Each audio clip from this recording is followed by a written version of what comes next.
नमस्कार दोस्तों, स्वागत है आप सबका आपके अपने YouTube चैनल आर्ट्स मास्टर पे। दोस्तों, आप सभी के सेंटर पे एग्ज़ाम शुरू होने वाले हैं। कहीं किसी किसी डिस्ट्रिक्ट में शुरू हो चुका है, कहीं कहीं आपकी शुरू नहीं हुआ है। तो इस वीडियो में हम लोग बात करेंगे हिस्ट्री सेंटर क्वेश्चन पेपर की। जो आपका एग्ज़ाम होने वाला है हिस्ट्री का, उसका ये क्वेश्चन पेपर है। तो उसके जितने भी ऑब्जेक्टिव है हिस्ट्री का, हम सब इस वीडियो में डिस्कस करेंगे। तो अगर वीडियो अच्छी लगे तो लाइक कीजिएगा और शेयर कीजिएगा, ठीक है। तो चलिए शुरू करते हैं आज का वीडियो। तो आज का पहला प्रश्न है, हड़प्पा सभ्यता किस युग की सभ्यता है? ठीक है दोस्तों, हड़प्पा सभ्यता किस युग की सभ्यता है? तो काफ़ी इजी प्रश्न है, सबको पता होगा कि हड़प्पा सभ्यता कांस्य युग की सभ्यता है, यानी ऑप्शन नंबर 4 इसका राइट आंसर होगा। ठीक है दोस्तों, हम लोग जल्दी करेंगे ताकि समय आपका कम लगे और सारे क्वेश्चन आप लोग आसानी से कर ले। ठीक है, ऑप्शन मैं नहीं बोलूँगा, डायरेक्ट आंसर बोलूँगा, आप लोग देखते रहिएगा ऑप्शन को साथ साथ। तो बढ़ते हैं सेकेंड प्रश्न की ओर। सेकेंड आपका है, सिंधु घाटी के निवासियों को किस धातु का ज्ञान नहीं था? ठीक है दोस्तों, सिंधु घाटी के निवासियों को किस धातु का ज्ञान नहीं था? तो आपको पता होगा सिंधु घाटी को लोहा का ज्ञान नहीं था, यानी ऑप्शन नंबर 3 इसका राइट आंसर होगा। क्वेश्चन नंबर 3 आपका है, हड़प्पा किस नदी के किनारे स्थित है? ठीक है दोस्तों, हड़प्पा किस नदी के किनारे स्थित है? तो आपको पता होना चाहिए हड़प्पा रावी नदी के किनारे है, यानी ऑप्शन नंबर 4 इसका राइट आंसर होगा। ठीक है, चौथा प्रश्न आपका है, मोहनजोदड़ो किस भाषा का शब्द है? ठीक है दोस्तों, मोहनजोदड़ो किस भाषा का शब्द है? तो याद रखिएगा, मोहनजोदड़ो सिंधी भाषा का शब्द है, जिसका अर्थ होता है मृतकों का टीला। ठीक है, मोहनजोदड़ो का क्या अर्थ होता है? मृतकों का टीला अर्थ होता है, और यह सिंधी भाषा का शब्द है। ठीक है, यानी ऑप्शन नंबर 2 इसका राइट आंसर होगा। क्वेश्चन नंबर 5 आपका है, कलकत्ता में एशियाटिक सोसाइटी की स्थापना किसने किया था? ठीक है दोस्तों, कलकत्ता में एशियाटिक सोसाइटी की स्थापना किसने किया था? तो याद रखिएगा दोस्तों, एशियाटिक सोसाइटी का अपना विलियम जोन्स ने किया था, यानी ऑप्शन नंबर 4 इसका राइट आंसर होगा। ठीक है, नेक्स्ट आपका है, बिंबिसार किस वंश का राजा था? ठीक है दोस्तों, बिंबिसार किस वंश का राजा था? तो आपके ऑप्शन है, चलिए ऑप्शन नहीं बोलूँगा, तो याद रखिएगा बिंबिसार हर्यक वंश का शासक था। ठीक है, यानी ऑप्शन नंबर 1 इसका राइट आंसर हो जाएगा। ठीक है, नेक्स्ट आपका है, किस शासक को प्रियदर्शी कहा गया है? ठीक है, किस शासक को प्रियदर्शी कहा गया है? तो याद रखिएगा दोस्तों, देवना प्रियदर्शी हम किसको बोलते हैं? अशोक को बोलते हैं, यानी ऑप्शन नंबर 1 इसका राइट आंसर होगा। नेक्स्ट आपका है, अभिज्ञान शकुंतलम के रचनाकार कौन है? ठीक है, अभिज्ञान शकुंतलम के रचनाकार कौन है? तो दोस्तों, अभिज्ञान शकुंतलम किसकी कृति है? तो यह कालिदास की कृति है, यह आपको हिंदी में भी काम आएगा, यानी ऑप्शन नंबर 1 इसका राइट आंसर हो जाएगा। ठीक है, 9वां प्रश्न आपका है, भारत का नेपोलियन किसे कहा जाता है? ठीक है दोस्तों, भारत का नेपोलियन किसे कहा जाता है? तो दोस्तों याद रखिएगा, भारत का नेपोलियन समुद्रगुप्त को कहा जाता है, यानी ऑप्शन नंबर 2 इसका राइट आंसर होगा। नेक्स्ट आपका है, महाभारत में गंगापुत्र के नाम से किसे जाना जाता है? ठीक है दोस्तों, महाभारत में गंगापुत्र के नाम से किसे जाना जाता है? तो गंगापुत्र पितामह भीष्म को बोलते हैं, यानी ऑप्शन नंबर 2 इसका राइट आंसर हो जाएगा। भीष्म को गंगापुत्र कहा जाता है, यानी कि गंगा के पुत्र थे भीष्म, इसलिए उसे गंगापुत्र कहा गया है महाभारत में। अगला आपका है, गीता रहस्य किसने लिखा है? ठीक है दोस्तों, गीता रहस्य किसने लिखा है? तो दोस्तों याद रखिएगा, गीता रहस्य आपका बाल गंगाधर तिलक ने लिखा है, यानी ऑप्शन नंबर 3 इसका राइट आंसर हो जाएगा। ठीक है, जिसने भी यह ऑप्शन नंबर 1 मारा है गलत मारा है। गीता रहस्य का रचनाकार किसने किया है? बाल गंगाधर तिलक ने गीता रहस्य लिखा है। ठीक है, नेक्स्ट आपका है, घटोत्कच किसका पुत्र था? ठीक है दोस्तों, घटोत्कच किसका पुत्र था? तो दोस्तों याद रखिएगा, घटोत्कच भीम का पुत्र था, यानी ऑप्शन नंबर 4 इसका राइट आंसर हो जाएगा। ओके, नेक्स्ट आपका है, प्रथम बौद्ध संगति कहाँ हुई थी? ठीक है दोस्तों, प्रथम बौद्ध संगति कहाँ हुई थी? तो दोस्तों याद रखिएगा, प्रथम बौद्ध संगति आपका राजगीर में हुआ था, यानी ऑप्शन नंबर 1 इसका राइट आंसर हो जाएगा। ठीक है, अब कब हुआ था? तो 483 ईसा पूर्व में हुआ था, जब गौतम बुद्ध की मृत्यु हुई थी। उसी साल यह प्रथम बौद्ध संगति हुआ था, और यह राजगीर में हुआ था। ठीक है, नेक्स्ट आपका है, चलिए थोड़ा और बताता हूँ। प्रथम राजगीर में हुआ था, दूसरा आपका वैशाली में हुआ था, तीसरा आपका पाटलिपुत्र में हुआ था, और चौथा आपका कुंडलवन कश्मीर में हुआ था। ये भी याद रखिएगा। ठीक है, नेक्स्ट आपका है, त्रिपिटक किस धर्म से संबंधित है? ठीक है दोस्तों, त्रिपिटक किस धर्म से संबंधित है? तो यह बौद्ध धर्म से संबंधित है। बौद्ध धर्म में 3 पिटक होते हैं, सूत पिटक, विनय पिटक और अभिधम पिटक, और ये बौद्ध धर्म से संबंधित है, यानी ऑप्शन नंबर 1 इसका राइट आंसर हो जाएगा। 15वां प्रश्न है, मैं जल्दी जल्दी बोल रहा हूँ क्योंकि 100 प्रश्न करने हैं, समय कम लगे इसलिए जल्दी जल्दी करा रहा हूँ आपको। ठीक है, उम्मीद है आप लोग समझ रहे होइएगा। तो 15 प्रश्न आपका है, सांची का स्तूप किस राज्य में अवस्थित है? ठीक है दोस्तों, सांची का स्तूप किस राज्य में है? तो दोस्तों याद रखिएगा, सांची का स्तूप आपका मध्य प्रदेश में है, यानी ऑप्शन नंबर 3 इसका राइट आंसर हो जाएगा। ठीक है, बढ़ते हैं अगले प्रश्न की ओर। अगला आपका है, जीतल किस धातु का सिक्का होता था? ठीक है दोस्तों, जीतल किस धातु का बना हुआ सिक्का होता था? तो दोस्तों याद रखिएगा, जीतल संतुलित काल में चलता था और यह चांदी का सिक्का होता था, यानी ऑप्शन नंबर 2 इसका राइट आंसर हो जाएगा। ठीक है, जीतल चांदी का सिक्का होता था, याद रखिएगा। अगला आपका है, अकबरनामा की रचना किसने किया है? ठीक है, अकबरनामा की रचना किसने की है? तो दोस्तों याद रखिएगा, अ से अकबरनामा, अ से अबू फजल, यानी ऑप्शन नंबर 4 इसका राइट आंसर हो जाएगा। ठीक है, अगला आपका है, तंबाकू का सेवन सर्वप्रथम किस मुगल सम्राट ने किया? ठीक है दोस्तों, तंबाकू का सेवन किस मुगल सम्राट ने किया था? तो दोस्तों याद रखिएगा, जब सेवन की बात करेगा तो आंसर अकबर होगा। ठीक है, सर्वप्रथम सेवन अकबर ने किया था। ठीक है, और प्रतिबंध की बात करेगा तो प्रतिबंध जहांगीर ने लगाया था, याद रखिएगा। ठीक है, सेवन की बात करें तो सेवन के लिए अकबर होगा, प्रतिबंध की बात करें तो उसके लिए जहांगीर आंसर सही होगा। ठीक है, अगला क्या है, अकबर का शासक के रूप में कार्यकाल था, यानी अकबर का शासनकाल कब से कब तक था? तो दोस्तों याद रखिएगा, अकबर का शासनकाल 1556 से 1605 ईस्वी तक था, यानी ऑप्शन नंबर 2 इसका राइट आंसर होगा। ओके, नेक्स्ट आपका है, हल्दी घाटी का युद्ध कब लड़ा गया? ठीक है दोस्तों, हल्दी घाटी का युद्ध कब लड़ा गया?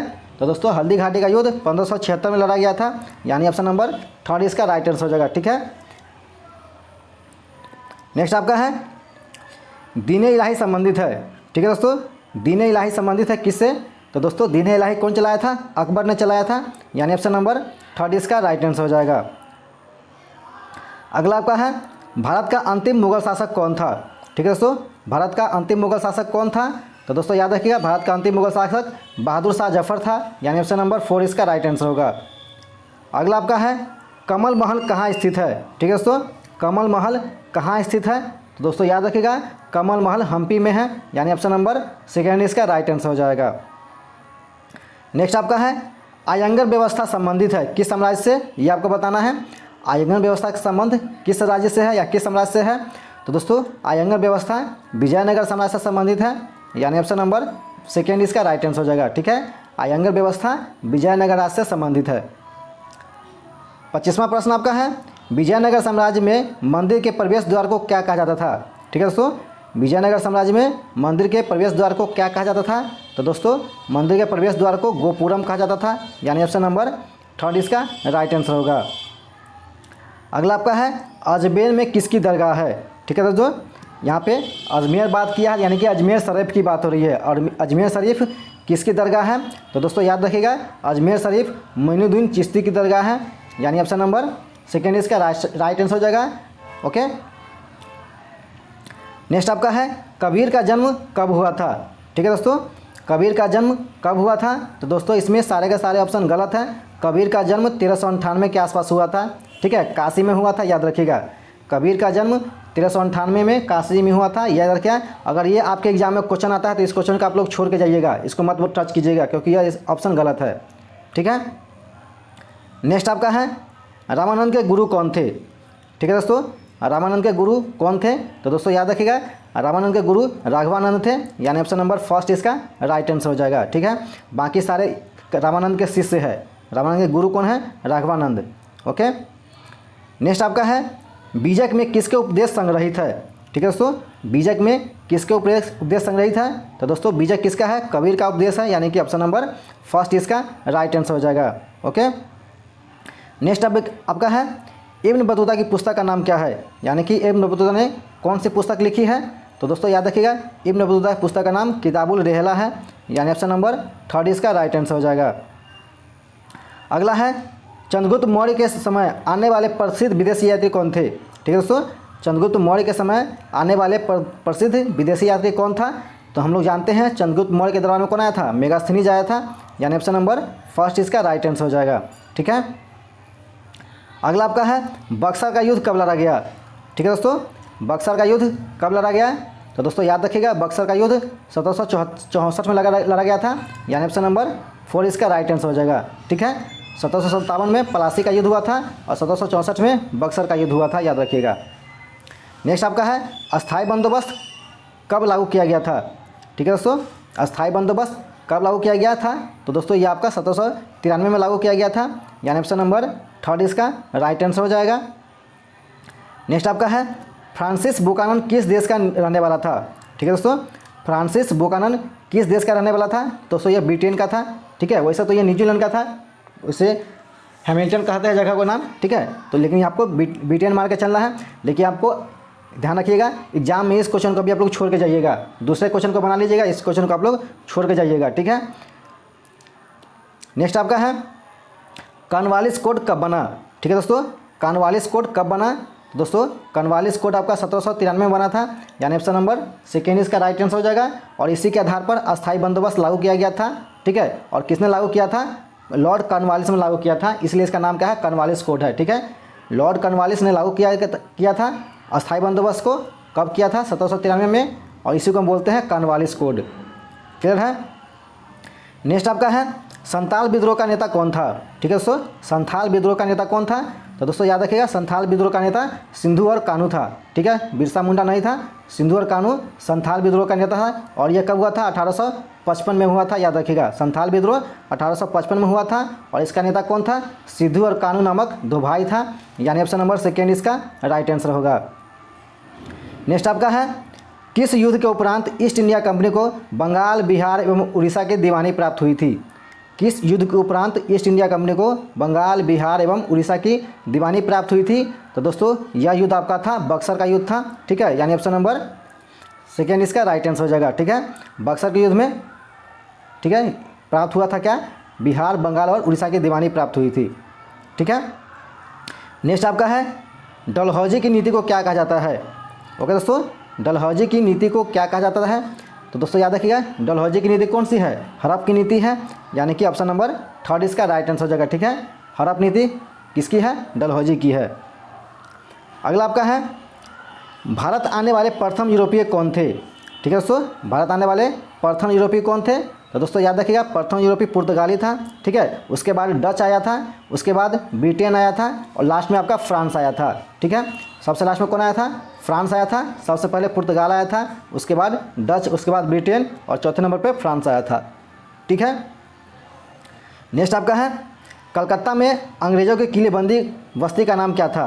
ठीक है, कलकत्ता में अंग्रेज़ों की किलेबंद बस्ती का नाम क्या था, तो दोस्तों कलकत्ता में जो किलेबंद बस्ती था वो उसका फोर्ट विलियम था, यानी ऑप्शन नंबर 3 इसका राइट आंसर हो जाएगा। ठीक है, नेक्स्ट आपका है अखिल भारतीय स्तर पर पहली जनगणना कब की गई थी। ठीक है दोस्तों, अखिल भारतीय स्तर पर पहली जनगणना कब की गई थी, तो दोस्तों ये आपका 1872 में किया गया था, यानी ऑप्शन नंबर 3 इसका राइट आंसर होगा। नेक्स्ट आपका है भारत में पहली रेल किन स्टेशनों के मध्य चली थी। ठीक है, भारत में पहली रेल किन स्टेशनों के मध्य चली थी, तो हम जानते हैं जो पहली रेल कहाँ चली थी, बम्बई से थाने के बीच चली थी, यानी ऑप्शन नंबर सेकेंड इसका राइट आंसर होगा।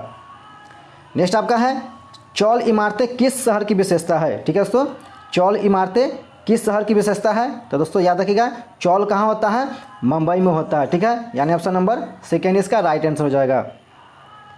अगला आपका है खिलाफत आंदोलन कब प्रारंभ हुआ। ठीक है दोस्तों, खिलाफत आंदोलन कब प्रारंभ हुआ, तो दोस्तों याद रखिएगा खिलाफत आंदोलन 1919 में प्रारंभ हुआ था, यानी ऑप्शन नंबर 3 इसका राइट आंसर होगा। नेक्स्ट है महात्मा गांधी ने पहला किसान आंदोलन कहाँ शुरू किया था। ओके दोस्तों, महात्मा गांधी ने पहला किसान आंदोलन कहाँ शुरू किया था, तो दोस्तों याद रखिएगा महात्मा गांधी का पहला किसान आंदोलन चंपारण में था, यानी ऑप्शन नंबर सेकेंड इसका राइट आंसर हो जाएगा। इट बारदोली आंसर गलत है, चंपारण इसका राइट आंसर होगा।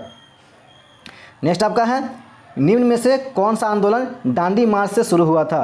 ठीक है दोस्तों, निम्न में से कौन सा आंदोलन डांडी मार्च से शुरू हुआ था, तो दोस्तों याद रखिएगा डांडी मार्च किसे बोलते हैं, सविनय अवज्ञा आंदोलन को हम डांडी मार्च के नाम से जानते हैं, यानी ऑप्शन नंबर सेकेंड इसका राइट आंसर हो जाएगा। ठीक है, सविनय अवज्ञा आंदोलन को डांडी मार्च भी कहा जाता है, याद रखिएगा। अगला आपका है गांधी जी की हत्या कब हुई थी। ठीक है दोस्तों, गांधी जी की हत्या कब हुई थी, तो दोस्तों गांधी जी की हत्या 30 जनवरी 1948 को हुई थी, यानी ऑप्शन नंबर सेकेंड इसका राइट आंसर हो जाएगा।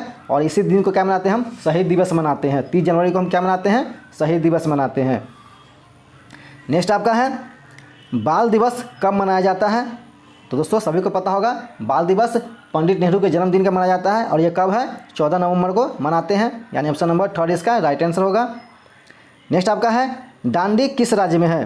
ठीक है दोस्तों, डांडी किस राज्य में है? तो बहुत सिंपल आंसर है, डांडी गुजरात में है, यानी ऑप्शन नंबर 3 इसका राइट आंसर होगा। अगला प्रश्न आपका है बंगाल विभाजन की घोषणा किस वर्ष हुई थी? ठीक है दोस्तों, बंगाल विभाजन की घोषणा किस वर्ष हुई थी? तो दोस्तों बंगाल विभाजन 1905 में हुआ था, यानी ऑप्शन नंबर 1 इसका राइट आंसर हो जाएगा। और 1906 में मुस्लिम लीग की स्थापना हुई थी। ठीक है, 1911 में इंडिया गेटवे ऑफ इंडिया का निर्माण हुआ था, ये भी याद रखिएगा। नेक्स्ट आपका है कैबिनेट मिशन योजना के अध्यक्ष कौन थे? ठीक है दोस्तों, कैबिनेट मिशन योजना के अध्यक्ष कौन थे? तो दोस्तों कैबिनेट मिशन योजना के अध्यक्ष सर पैथिक लॉरेंस थे, यानी ऑप्शन नंबर 1 इसका राइट आंसर हो जाएगा। ठीक है, sir Pethick Lawrence cabinet mission योजना के अध्यक्ष थे। ठीक है, नेक्स्ट आपका है भारतीय राष्ट्रीय कांग्रेस की स्थापना किस वर्ष हुई थी? तो काफ़ी इजी प्रश्न है, सबको पता होगा। भारतीय राष्ट्रीय कांग्रेस की स्थापना 1885 में हुई थी, यानी ऑप्शन नंबर 4 इसका राइट आंसर होगा। अगला है मुस्लिम लीग की स्थापना किस वर्ष हुई थी? तो अभी जस्ट मैंने बताया था मुस्लिम लीग की स्थापना किस वर्ष हुई, तो 1906 में मुस्लिम लीग की स्थापना हुई थी, यानी ऑप्शन नंबर 2 इसका राइट आंसर होगा। नेक्स्ट आपका है भारतीय स्वतंत्रता अधिनियम को राजकीय स्वीकृति कब मिली? ठीक है दोस्तों, भारतीय स्वतंत्रता अधिनियम को राजकीय स्वीकृति कब मिली थी? तो दोस्तों इसको स्वीकृति मिली थी 18 जुलाई 1947 को मिली थी, यानी ऑप्शन नंबर 2 इसका राइट आंसर होगा। ठीक है, भारतीय स्वतंत्रता अधिनियम को राजकीय स्वीकृति 18 जुलाई 1947 को प्राप्त हुई थी। ओके, नेक्स्ट आपका है पाकिस्तान शब्द किसने दिया है? ठीक है दोस्तों, पाकिस्तान शब्द किसने दिया है? तो चौधरी रहमत अली ने पाकिस्तान शब्द को दिया है, यानी ऑप्शन नंबर 3 इसका राइट आंसर होगा। नेक्स्ट आपका है संविधान सभा का गठन किस वर्ष किया गया था? ठीक है दोस्तों, संविधान सभा का गठन किस वर्ष किया गया था? तो 1946 में संविधान सभा का गठन किया गया था और 9 दिसंबर 1946 को संविधान सभा की पहली बैठक हुई थी, यह भी आपको याद रखना है। नेक्स्ट आपका है पुरातत्व के अंतर्गत निम्न में से कौन एक नहीं है? ठीक है, पुरातत्व के अंतर्गत निम्न में से कौन एक नहीं है?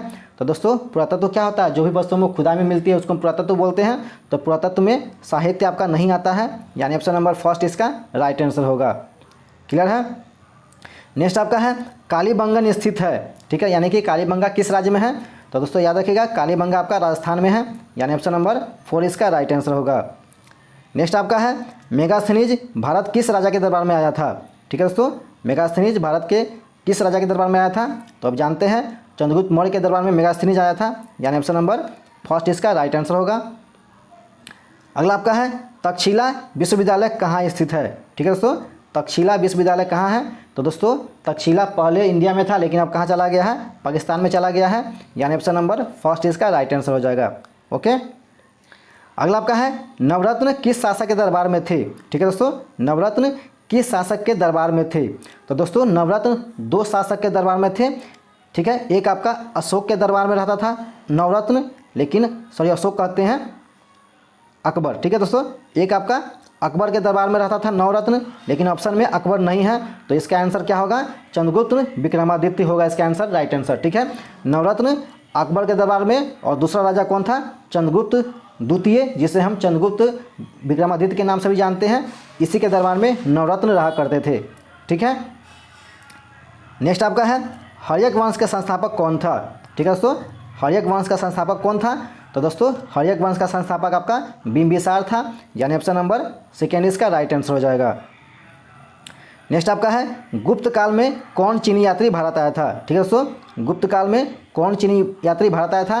तो दोस्तों हम जानते हैं गुप्त काल में फाहियान भारत आया था। ठीक है, यानी ऑप्शन नंबर 2 इसका राइट आंसर हो जाएगा। और किसके दरबार में आया था? तो चंद्रगुप्त द्वितीय के दरबार में आया था, जिसे अभी जस्ट हम लोगों ने देखा है चंद्रगुप्त विक्रमादित्य भी कहते हैं, और उसी के दरबार में नवरत्न रहा करता था। ठीक है, नवरत्न इसी के दरबार में रहता था, जिसके दरबार में फाहियान आया था। ठीक है, अगला आपका है महाभारत का युद्ध कितने दिनों तक चला था? ठीक है दोस्तों, महाभारत का युद्ध कितने दिन चला था? तो हम सभी को पता है महाभारत का युद्ध 18 दिन तक चला था, यानी ऑप्शन नंबर 3 इसका राइट आंसर होगा। अगला आपका है अर्जुन किसके शिष्य थे? ठीक है दोस्तों, अर्जुन किसके शिष्य थे? तो अर्जुन द्रोणाचार्य के शिष्य थे, यानी ऑप्शन नंबर 3 इसका राइट आंसर हो जाएगा। नेक्स्ट है बुद्ध चरित्र की रचना किसने की है? ठीक है दोस्तों, बुद्ध चरित्र की रचना किसने की है? तो दोस्तों याद रखिएगा बुद्ध चरित्र की रचना अश्वघोष ने की है, यानी ऑप्शन नंबर सेकेंड इसका राइट आंसर हो जाएगा। और बुद्ध चरित्र को बौद्ध धर्म का रामायण भी कहा जाता है, याद रखिएगा।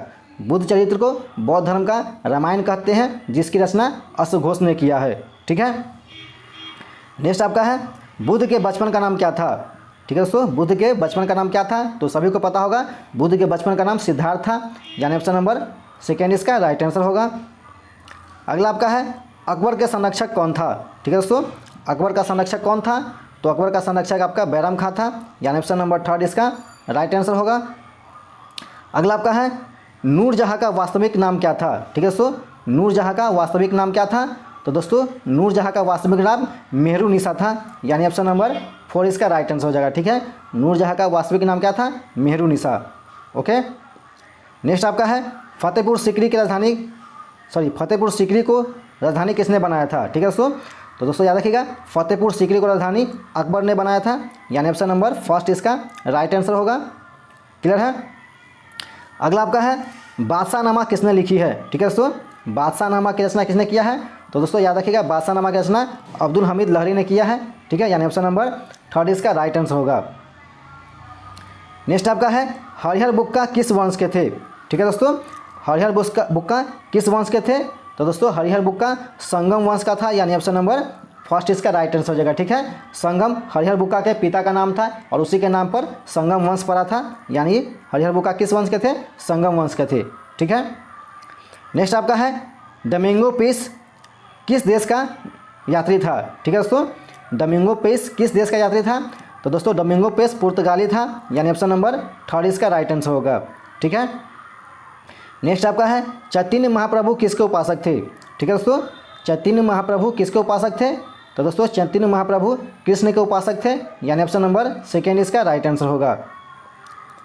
अगला आपका है मार्को पोलो किस देश से आया था। ठीक है दोस्तों, मार्को पोलो किस देश का यात्री था, तो याद रखिएगा दोस्तों मार्को पोलो इटली का था, यानी ऑप्शन नंबर फर्स्ट इसका राइट आंसर होगा। अगला आपका है कोल विद्रोह कब हुआ था। ठीक है दोस्तों, कोल विद्रोह कब हुआ, तो दोस्तों याद रखिएगा कोल विद्रोह आपका 1831 में हुआ था, यानी ऑप्शन नंबर फर्स्ट इसका राइट आंसर होगा। अगला आपका है 1857 के विद्रोह के समय ब्रिटेन का प्रधानमंत्री कौन था। ठीक है दोस्तों, 1857 के विद्रोह के समय ब्रिटेन का प्रधानमंत्री कौन था, तो ब्रिटेन का प्रधानमंत्री पामस्टन था, यानी ऑप्शन नंबर सेकेंड इसका राइट आंसर हो जाएगा। नेक्स्ट है बैरकपुर में 1857 के विद्रोह का आरंभ किसने किया था। ठीक है दोस्तों, बैरकपुर में 1857 के विद्रोह का आरंभ किसने किया था, तो दोस्तों बैरकपुर में जो विद्रोह आरंभ किया था मंगल पांडे ने किया था, यानी ऑप्शन नंबर थर्ड इसका राइट आंसर होगा। ठीक है, नेक्स्ट आपका है सुएज नहर व्यापार हेतु कब खोली गई। ठीक है दोस्तों, सुएज नहर व्यापार हेतु कब खोली गई, तो दोस्तों सुएज नहर खोला गया था 1869 ईस्वी में, यानी ऑप्शन नंबर सेकेंड इसका राइट आंसर हो जाएगा। ठीक है, नेक्स्ट आपका है पुतलीबाई किसकी माता थी।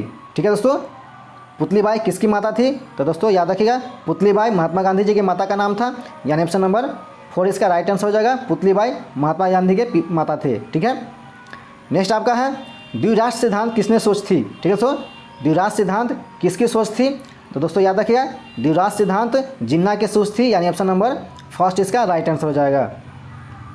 नेक्स्ट आपका है किसके अनुरोध पर गांधी जी चंपारण गए थे। ठीक है दोस्तों, किसके अनुरोध पर गांधी जी चंपारण गए थे, तो याद रखिएगा गांधी जी राजकुमार शुक्ल के अनुरोध पर चंपारण गए थे, यानी ऑप्शन नंबर थर्ड इसका राइट आंसर होगा। ओके, नेक्स्ट है खेरा किस राज्य में है। ओके दोस्तों, खेरा किस राज्य में है, तो याद रखिएगा खेरा आपका गुजरात में है, यानी ऑप्शन नंबर फोर इसका राइट आंसर होगा। अगला आपका है जलियांवाला बाग हत्याकांड कब हुआ था। ओके दोस्तों, तो दोस्तों याद रखिएगा जलियांवाला बाग हत्याकांड 13 अप्रैल, ठीक है 13 अप्रैल 1919 को हुआ था, यानी ऑप्शन नंबर थर्ड इसका राइट आंसर होगा। अगला आपका है महात्मा गांधी दक्षिण अफ्रीका से वापस कब आए थे। ठीक है दोस्तों, महात्मा गांधी दक्षिण अफ्रीका से वापस कब आए थे भारत, तो दोस्तों महात्मा गांधी अफ्रीका से 1915 में भारत वापस आए थे, यानी ऑप्शन नंबर फोर इसका राइट आंसर होगा।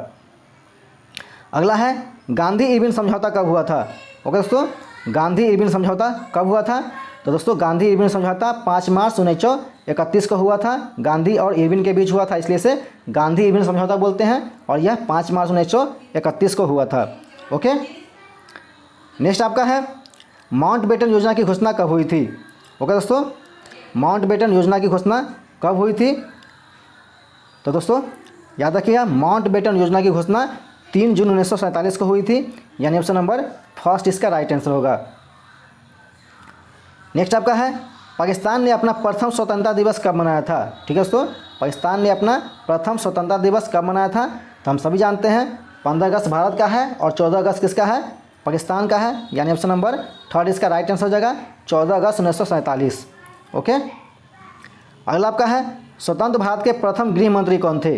ओके दोस्तों, स्वतंत्र भारत के प्रथम गृह मंत्री कौन थे? तो सरदार पटेल थे, यानी ऑप्शन नंबर फर्स्ट इसका राइट आंसर हो जाएगा। सरदार वल्लभ भाई पटेल भारत के प्रथम गृह मंत्री थे। ओके, नेक्स्ट आपका है, भारत किस वर्ष गणतंत्र हुआ? ठीक है दोस्तों, भारत किस वर्ष गणतंत्र बना? तो हम सभी पता है गणतंत्र दिवस मनाते हैं कब? 1950 को गणतंत्र हुआ था, यानी ऑप्शन नंबर सेकेंड इसका राइट आंसर हो जाएगा। नेक्स्ट आपका है, वास्को डी गामा भारत कब आया? ठीक है दोस्तों, वास्को डी गामा भारत कब आया था? तो वास्को डी गामा 17 मई, ठीक है, 1498 को भारत आया था, यानी ऑप्शन नंबर 4 इसका राइट आंसर हो जाएगा। ओके, नेक्स्ट आपका है, होटल ताजमहल किस उद्योगपति ने बनवाया है? ठीक है दोस्तों, होटल ताजमहल किस उद्योगपति ने बनाया है? तो दोस्तों याद रखिए, होटल ताज जो है आपका जमशेदजी टाटा का है, यानी ऑप्शन नंबर सेकेंड इसका राइट आंसर हो जाएगा। ठीक है, नेक्स्ट आपका है, छबीली किसका नाम था? ठीक है दोस्तों, छबीली किसका नाम था? तो छबीली दोस्तों लक्ष्मीबाई को कहा जाता था, यानी ऑप्शन नंबर थर्ड इसका राइट आंसर होगा।